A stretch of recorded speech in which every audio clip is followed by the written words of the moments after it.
Cyn datblygiad ffotograffiaeth yn y 1930au, yr unig ffordd i greu portread o rhywun oedd trwy arlunio, beintio neu gerflunio. Ond dim ond pobl gyfoethog gall fforddio hyn. Felly mae portreadau hanesyddol yn dueddol o ddarlunio pobl gyfoethog a phwerus ac yn aml yn ei delfrydu. Yn ôl yr Academi y Celf, roedd portreadau yn un o'r mathau pwysicaf o gelf, dim ond peintio hanesyddol oedd yn dod yn uwch.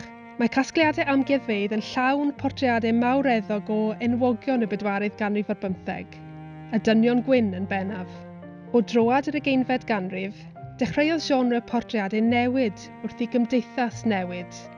Mae artistiaid modern a chyfoes yn defnyddio portreadau mewn ffyrdd sy'n ategu ac hefyd yn tanseilio celf y gorffennol. Mae Yn Hif yn Had gan Donald Rodney yn enghraifft ryfeddol o hunan-bortread cyfoes. Mae'r ffotograff yn dangos llaw yr artist yn erbyn cynfas wen gwely ysbyty. Yn ei law, mae cerflun bach o du wedi wneud o'i groen ei hun.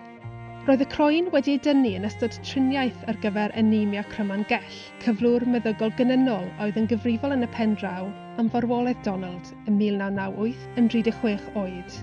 Mae'r cerflun yn y ffotograff yn waith ynddo hun o'r enw Fy Mam, Fy Nhad, Fy Chwaer, Fy Mrawd. Ac mae'r ddau waith i'w gweld ochr yn ochr yn yr arddangosfa. Wrth i'w iechyd ddirywio, daeth marwoldeb Donald yn elfen fwy amlwg yn ei waith, yn ogystal â theulu a hunaniaeth.